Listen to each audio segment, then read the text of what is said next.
വിജയങ്ങൾ കൈവരിക്കാൻ കുട്ടികളിൽ വലിയ ലക്ഷ്യങ്ങളും കഠിനാധ്വാന മനോഭാവവും വേണമെന്ന് മുൻ രാഷ്ട്രപതി ഡോക്ടർ APJ അബ്ദുൽ കലാം മുൻപ് പറഞ്ഞിട്ടുണ്ട്. സംഗതി സത്യമാണെങ്കിലും ഈ ഉയരം കീഴടക്കാൻ ഈ യന്ത്രം തന്നെ വേണം. എന്തായാലും പുതിയ ഉയരങ്ങൾ കീഴടക്കാൻ ഏവർക്കും സാധിക്കട്ടെ എന്ന് ആശംസിച്ചുകൊണ്ട് കലൈഡോസ്കോപ്പിന്റെ പുതിയൊരു അധ്യായത്തിലേക്ക് ഏവർക്കും സ്വാഗതം.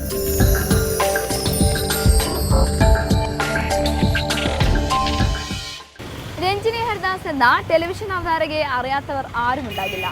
ടെലിവിഷൻ സ്ക്രീനുകളിൽ വളരെ സ്മാർട്ടായി പ്രത്യക്ഷപ്പെടുന്ന രഞ്ജിനി ഈയിടെ കുറച്ച് വിഷമത്തിലായിരുന്നു. കാരണം മറ്റൊന്നുമല്ല, രഞ്ജിനിയുടെ വളർത്തുനായായ റിക്കിയെ ഒരു അണലി കടിച്ച് റിക്കി ഏറെ നാൾ ആശുപത്രിയിലായിരുന്നു. ഒരുപാട് നാളത്തെ ചികിത്സയ്ക്ക് ശേഷമാണ് റിക്കി പഴയപടിയായത്. എന്തായാലും കലൈഡോസ്കോപ്പിൽ ആദ്യമായി പറയാൻ പോകുന്നത് തെരുവുകളിലേക്ക് വലിച്ചെറിയപ്പെടുന്ന നായകൾക്ക് സഹായവും സുരക്ഷയുമായി എത്തുന്ന കർമ്മ എന്ന സംഘടനയുടെയും അതിലെ നല്ലവരായ മനുഷ്യരുടെയും കഥയാണ്. കാണാം ആ നന്മ നിറഞ്ഞ കഥ.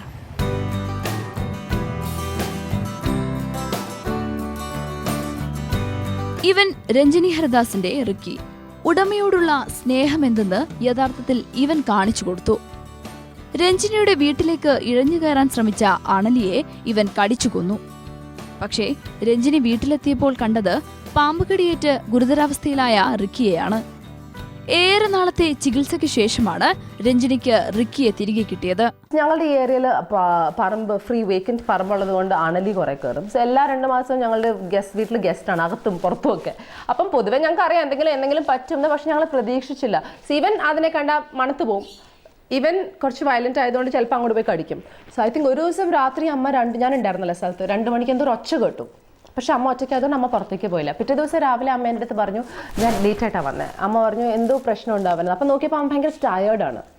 അപ്പോൾ ഒന്നും കഴിക്കുന്നുമില്ല. അങ്ങനെ വൈകുന്നേരം ഹോസ്പിറ്റലിൽ കൊണ്ടുപോയി. മരുന്ന് തന്നിട്ടും ഒരു എഫക്റ്റും ഇല്ല. പിറ്റേ ദിവസം ഹോസ്പിറ്റലിൽ അമ്മ കൊണ്ടുപോയി. കൊണ്ടുപോയപ്പം അവൻ യൂറിനേറ്റ് ചെയ്തു. മൂത്രം ഒഴിച്ചതിൽ ഫുൾ ചോരയായിരുന്നു. അപ്പോൾ ഡോക്ടറിന് സംശയം വന്ന് ഡോക്ടർ വെനം ടെസ്റ്റ് നടത്തി. അതിൽ വൈപ്പർ വെനം ഡോക്ടർ തന്നെ കണ്ടുപിടിച്ചു. രഞ്ജിനി അവനെ അണലി കടിച്ചിട്ടുണ്ടല്ലോ. അതോടെ ഞാനും അമ്മയും ഭയങ്കര ഡെസ്പായി പോയി. അന്ന് തൊട്ട് 12 ദിവസം ഞങ്ങൾ പെറ്റ് ഹോസ്പിറ്റലിൽ രാവിലെ തൊട്ട് രാത്രി വരെ ഇവനെ എങ്ങനെയെങ്കിലും ഒന്ന് സ്റ്റേബിലൈസ് ചെയ്യാണ്ടിരിക്കുന്നത്. പക്ഷെ അപ്പോഴേക്കും അവൻ്റെ ക്രിയാറ്റിനിൻ കിഡ്നി ഫങ്ഷനിങ് കുറേ ഫെയിലായി. പക്ഷേ ഇവൻ ഞങ്ങൾക്ക് നഷ്ടം വരുത്തി തന്നില്ല. ഒറ്റ ഡയാലിസിസിൽ അവൻ ശരിയായി. റിക്കി ഉന്നത കുലജാതനാണ്. പക്ഷേ പറഞ്ഞിട്ടെന്താ, ഇവനെ കിട്ടിയത് തെരുവിൽ നിന്നാണ്. റിക്കിയുടെ ന്യൂസ് പേപ്പറിൽ കണ്ട ആ ഒരു സമയമാണ് കർമ്മിനെ കുറിച്ച് ഞാൻ കേൾക്കുന്നത്. 1 ഇയർ മാക്സിമം ആയിട്ടുണ്ടാവും. സോ റിക്കിൻ്റെ ഇങ്ങനത്തെ ഒരു ആസിഡ് അറ്റാക്ക് ചെയ്ത് പട്ടി ഇങ്ങനെ വഴിയിൽ നിന്ന് പ്രദീപ് എന്ന് പറഞ്ഞ ഒരാൾ കൊച്ചിൻ പെറ്റ് ഹോസ്പിറ്റലിൽ എത്തിച്ചു എന്ന് വായിച്ചു. അപ്പം ഐ വാസ് ക്യൂരിയസ് എന്താണ് സംഭവം. Because it's very sad. എനിക്ക് പാച്ചി ഐ തിങ്ക് 4 years ആയി. പാച്ചിയുടെ ഹോസ്പിറ്റലാണ് pet hospital.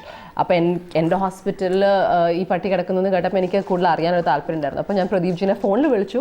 And I said because expensive ആണ് നമ്മളുടെ സാധാരണ ഹോസ്പിറ്റൽസ് പോലെ തന്നെയാണ് പെറ്റ് ഹോസ്പിറ്റൽസും. So I wanted to know എന്തെങ്കിലും സഹായം വേണമെങ്കിൽ I be that to help you financially കുറച്ചെങ്കിലും. അപ്പോൾ പ്രദീപ്ജി പറഞ്ഞു ഇങ്ങനെ പെറ്റ് ഹോസ്പിറ്റലുണ്ട് എന്ന്. അങ്ങനെയാണ് ഞാൻ പെറ്റ് ഹോസ്പിറ്റലിൽ 1 വർഷം മുമ്പ് പോകുന്നത്. അപ്പോൾ റിക്കിക്ക് ഇപ്പം മച്ച് ബെറ്ററാണ്. ഇപ്പം ഹീസ് ഓക്കെ. ആകെ ഈ മാർക്ക് മാത്രമേ ഉള്ളൂ. അന്നത്തെ സമയത്ത് ഇത് ഉണങ്ങിയിട്ടുണ്ടായിരുന്നില്ല. കോണിൽ അവിടെ നിൽക്കുന്നുണ്ടായിരുന്നു. പക്ഷെ അവൻ്റെ ഫേസിലൊരു എനർജി, ഒരു ലൈഫ് ഉണ്ട് റിക്കിയുടെ ഫേസിൽ. അത് അന്നും ഇന്നും അവൻ എത്ര വയ്യാതെ കിടന്നാലും ആ ഒരു ലൈഫുള്ള പട്ടിയാണ്. തെരുവ് നായ്ക്കളെ രക്ഷിക്കാനുള്ള സംഘടനയായ കർമ്മയിൽ നിന്നാണ് രഞ്ജിനിക്ക് റിക്കിയെ കിട്ടിയത്. അതുകൊണ്ട് തന്നെ രഞ്ജിനി കൂടി അംഗമായ കർമ്മയുടെ കാര്യം ഇവിടെ പറയണം. കൊച്ചി കേന്ദ്രമാക്കി കഴിഞ്ഞ 1 വർഷമായി പ്രവർത്തിക്കുന്ന ഈ സംഘടന തെരുവിൽ ഉപേക്ഷിക്കപ്പെട്ട നായ്ക്കളെ കൊച്ചിയുടെ വിവിധ മേഖലകളിൽ നിന്നായി രക്ഷിച്ച് ആശുപത്രികളിൽ എത്തിക്കാറുണ്ട്. മനുഷ്യന്റെ കൊടും ക്രൂരതയ്ക്ക് ഇരയായി ദേഹമാസകലം മുറിവുകളുമായി പുഴുക്കളരിച്ച് മൃതപ്രായരായ മിണ്ടാപ്രാണികളെ കഴിഞ്ഞ 16 വർഷമായി പരിചരിക്കുന്ന പ്രദീപാണ് കർമ്മയുടെ പ്രസിഡന്റും രക്ഷാധികാരിയുമെല്ലാം. ജനം മനസ്സിലും കൂടെ ഈ ഒരു റെസ്ക്യൂ ചെയ്യാനും ഇതിനു വേണ്ടി ട്രീറ്റ്മെൻറ്റ് കൊടുക്കാനും റീഹോം ചെയ്യാനുള്ള ഒരു അഭിനിവേശം അല്ലെങ്കിൽ അതിനുള്ള ഒരു എന്താ പറയുക ജനം മനസ്സിലും കൂടെ അത് എത്തണം. അതിനുവേണ്ടി പരിശ്രമത്തിലാണ് കർമ്മ ഇപ്പോൾ പുരോഗമിച്ചുകൊണ്ടിരിക്കുന്നത്. ഇത് ടി വിയിൽ അല്ലെങ്കിൽ പേപ്പറിലൂടെ ജനങ്ങൾ കാണുമ്പോൾ അതൊരു രസമായിട്ട് എടുക്കാതെ അത് തീർച്ചയായിട്ടും പ്രാവർത്തികമാക്കാൻ വേണ്ടിയിട്ട് അവരും കൂടെ ഞങ്ങളുടെ കർമ്മയോട് സഹകരിക്കണം. വീടിനും വീട്ടുകാർക്കും വർഷങ്ങളോളം കാവലായി നിൽക്കുന്ന നായകളെ പ്രായാധിക്യം മൂലം അവശരാകുമ്പോഴോ മറ്റോ തെരുവിൽ ഉപേക്ഷിക്കുന്നത് മനുഷ്യന്റെ മാത്രം നന്ദികേടാണ്. തെരുവിൽ ജനിച്ചു വളർന്ന നായ്ക്കളെക്കാൾ ദയനീയമായിരിക്കും ഒരു സുപ്രഭാതത്തിൽ തെരുവിൽ ഉപേക്ഷിക്കപ്പെടുന്ന ഈ വളർത്തുമൃഗങ്ങളുടെ സ്ഥിതി.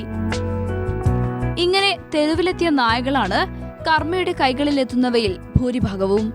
അങ്ങനെ കർമ്മയുടെ കൈകളിലെത്തുന്ന ഇത്തരം നായകൾക്ക് ഇതിലെ മറ്റൊരംഗമായ ജോണിയുടെ വീട്ടിൽ സുഖവാസമാണ്.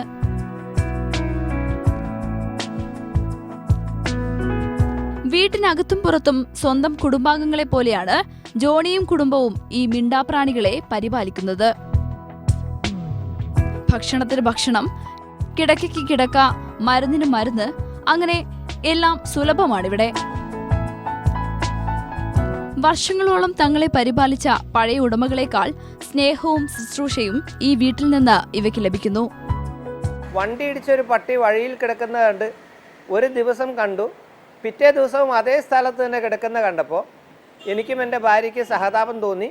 അങ്ങനെ ആ പട്ടിയെ എടുത്തുകൊണ്ട് വന്ന് രക്ഷിച്ചു. എടുത്തുകൊണ്ട് വന്ന് ഹോസ്പിറ്റലിൽ കൊണ്ടുപോയി പ്ലാസ്റ്റർ ഇട്ട് പട്ടിയെ രക്ഷപ്പെടുത്തി. അങ്ങനെ പട്ടിയെ ഞങ്ങളുടെ കൂടത്തിൽ വളർത്താൻ തുടങ്ങി. അതിനുശേഷം 2-3 മാസങ്ങൾക്ക് ശേഷം വീണ്ടും വേറൊരു പട്ടി ഇതേപോലെ വണ്ടി ഇടിച്ച് വളരെ ഇവിടെ നടക്കുന്നതായ ബ്ലാക്കി വണ്ടി ഇടിച്ച് അവശ നിലയിൽ കിടക്കുന്ന കണ്ടു. അങ്ങനെ എടുത്തുകൊണ്ട് വന്നു. അങ്ങനെ 1, 2, 3, 4 കൂടി 10, 20, 40 ഇപ്പോൾ എൻ്റെ ടോട്ടൽ എൻ്റെ കസ്റ്റഡിയിൽ ഇപ്പോൾ 40 പട്ടികൾ എൻ്റെ വീട്ടിൽ തന്നെ എൻ്റെ വീട്ടിലുണ്ട് 20 എണ്ണം, 15-20 എണ്ണം ഉണ്ട്. എൻ്റെ ഫാമിൽ ഒരു 10-20 എണ്ണം. പിന്നെ ഇവരെ കയ്യിൽ കിട്ടിക്കഴിഞ്ഞാൽ കൊടുക്കാനും തോന്നുന്നില്ല. കാരണം ഇവരുടെ സ്നേഹവും സ്നേഹപ്രകടനങ്ങളും കണ്ടു കഴിഞ്ഞാൽ ഒരിക്കലും നമുക്ക് ഇവർ കയ്യിൽ നിന്ന് സ്വന്തം മക്കളെ പോലെ ഞങ്ങൾക്ക് എങ്ങനെയാണോ ഞാൻ എൻ്റെ മക്കളെ നോക്കുന്നത് അതുപോലെയാണ് ഞാൻ ഇവരെ നോക്കുന്നത്. നായകൾ എന്നും മനുഷ്യന്റെ കൂട്ടുകാരും കാവൽക്കാരുമായിരുന്നു. ഉണ്ട ചോറിന് നന്ദിയായി പട്ടി വാലാട്ടിക്കൊണ്ടിരിക്കണമെന്നത് മനുഷ്യന്റെ സ്വാർത്ഥത. എന്നാൽ തനിക്കും വീടിനും ഒരായുസ് മുഴുവൻ കാവൽ നിൽക്കുന്ന നായ്ക്കളോട് തിരിച്ച് ആ സ്നേഹം കാണിക്കാത്തത് മനുഷ്യന്റെ ക്രൂരത. കർമ്മയ്ക്ക് നിങ്ങളോട് ഒന്നേ പറയാനുള്ളൂ: ഈ സാധുക്കൾ നിങ്ങൾക്ക് ഭാരമാകുമ്പോൾ കർമ്മയെ അറിയിക്കുക. സംരക്ഷിക്കാൻ കഴിയില്ലെങ്കിലും അവയെ ഉപദ്രവിക്കാതിരിക്കുക. ദുരിതങ്ങളുടെ തെരുവുകളിലേക്ക് വലിച്ചെറിയാതിരിക്കുക. എനിക്ക് ആനിമൽസിൽ ഡോഗ്സിനോട് ഒരു വീക്ക്നെസ് ഉണ്ട്. അവരെനിക്ക് ഒരു ആനിമലായി കാണുന്നതിനെക്കാട്ടും ഇവർ വളരെ നന്ദിയുള്ള ക്രീച്ചേഴ്സാണ്. So only message I have is സഹായിക്കാൻ പറ്റില്ലെങ്കിലും ഉപദ്രവിക്കരുത്. അത് മാത്രമേ ഉള്ളൂ പറയാൻ. അവരെ ക്രൂരമായി കൊല്ലരുത്. ബിക്കോസ് അവർക്കൊന്നും പറയാൻ പറ്റില്ല. മനുഷ്യരെ കൊല്ലുന്ന പോലെ തന്നെയല്ലേ അവരും. പിന്നെ ഞാൻ നേരത്തെ പറഞ്ഞല്ലോ, if you can't help, don't torture, just leave dum alone.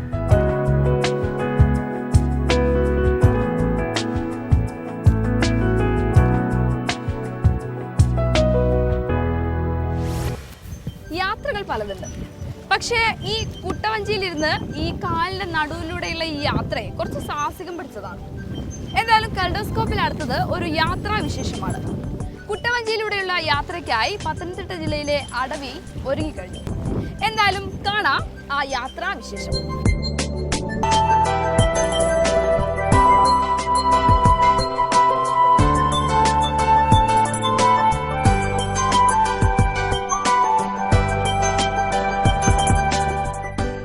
വനസൗന്ദര്യം ആവോളം ആസ്വദിച്ച് പുഴയുടെ നടുവിലൂടെ കുട്ടവഞ്ചിയിൽ ഒരു യാത്ര. തമിഴ്നാട് കർണാടക അതിർത്തിയിലെ ഹൊഗനക്കലായിരുന്നു കുട്ടവഞ്ചി യാത്രയ്ക്കായി ഇതുവരെ മലയാളികളുടെ ഇഷ്ടസ്ഥലം. എന്നാൽ ഇനി കഷ്ടപ്പെട്ട് അവിടെ വരെ പോകേണ്ട ആവശ്യമില്ല. കാരണം കുട്ടവഞ്ചികളുമായി പത്തനംതിട്ട ജില്ലയിലെ അടവി സഞ്ചാരികൾക്കായി ഒരുങ്ങിക്കഴിഞ്ഞു.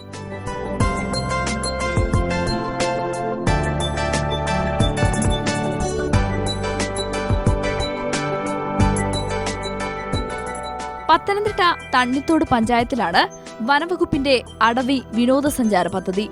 ഇതിന്റെ ഭാഗമായാണ് കല്ലാറിൽ കുട്ടവഞ്ചി യാത്രയ്ക്ക് സൗകര്യമൊരുക്കിയിരിക്കുന്നത്. സംസ്ഥാനത്ത് ആദ്യമായാണ് ഇത്തരമൊരു സാഹസിക യാത്രയ്ക്ക് അവസരമൊരുങ്ങിയിരിക്കുന്നത്. തണ്ണിത്തോട് മുണ്ടോമുഴിക്കടവ് മുതൽ അടവി ഇരട്ടയാർ വരെ 6 കിലോമീറ്ററാണ് സഞ്ചാരികൾക്ക് കുട്ടവഞ്ചിയിൽ യാത്ര ചെയ്യാൻ സാധിക്കുക. ഇതിനായി 13 കുട്ടവഞ്ചികൾ തയ്യാറാക്കിയിട്ടുണ്ട്. ഇതിൽ 7 എണ്ണം അടവിയിൽ തന്നെയാണ് നിർമ്മിച്ചത്. ബാക്കിയുള്ളവ ഹൊഗനക്കലിൽ നിന്നും കൊണ്ടുവന്നു. തുഴച്ചിൽക്കാരെല്ലാം നാട്ടുകാർ തന്നെയാണ്. ഇവർക്ക് ഇതിനായി പ്രത്യേക പരിശീലനവും നൽകിയിരുന്നു. 2 തുഴച്ചിൽക്കാർ കയറും. ഇപ്പം നേരത്തെ ഒരു മാസം 1.5 മാസം കൊണ്ട് പരിശീലനം തരികയാണ്. കർണാടകക്കാരെ തമിഴ്നാടുകാരായാലും ഒരു പരിശീലനം തന്നിട്ട് 20-22 പേരുണ്ട് ഈ വഞ്ചി ഓടിക്കാനുമൊക്കെ. ഇപ്പം നിലവിൽ 7 ഉണ്ട്, ഇന്ന് 6 കൂടെ കൊണ്ടുവരും. 800 രൂപയാണ് ഒരു വഞ്ചിയിൽ യാത്ര ചെയ്യുന്നതിനുള്ള നിരക്ക്. ഒരു വഞ്ചിയിൽ തുഴച്ചിൽക്കാരന് പുറമെ 5 പേർക്ക് യാത്ര ചെയ്യാം. കോന്നി ആനത്താവളത്തിൽ നിന്നാണ് യാത്രയ്ക്കായുള്ള ടിക്കറ്റുകൾ ലഭിക്കുക. 1 മണിക്കൂർ സമയമാണ് കുട്ടവഞ്ചിയിൽ യാത്ര ചെയ്യാൻ സഞ്ചാരികൾക്ക് ലഭിക്കുക. കല്ലാറിലെ ഒഴുക്കിനെതിരെ വനസൗന്ദര്യം ആസ്വദിച്ച് നടത്തുന്ന സാഹസിക യാത്ര സഞ്ചാരികൾ ഒരിക്കലും മറക്കില്ലെന്ന് ഉറപ്പ്. പുഴയ്ക്ക് നടുവിൽ കുട്ടവഞ്ചി വഞ്ചിവട്ടം കറക്കുമ്പോൾ ഏത് ധൈര്യശാലിയും ഒരുപക്ഷേ ഭയന്നേക്കും. ഭാഗ്യമുണ്ടെങ്കിൽ പുഴക്കരയിൽ വെള്ളം കുടിക്കാനെത്തുന്ന ആനകളെയോ മറ്റു വന്യജീവികളെയോ യാത്രയിൽ കാണുകയും ചെയ്യാം. കുട്ടവഞ്ചി യാത്രയ്ക്ക് പുറമെ ട്രക്കിങ്ങിനും അടവിയിൽ വനവകുപ്പ് സൗകര്യമൊരുക്കിയിട്ടുണ്ട് എന്നതിനാൽ സഞ്ചാരികൾക്ക് നഷ്ടമുണ്ടാകാത്ത യാത്രയാകും ഇങ്ങോട്ടേക്കെന്ന് ഉറപ്പിക്കാം.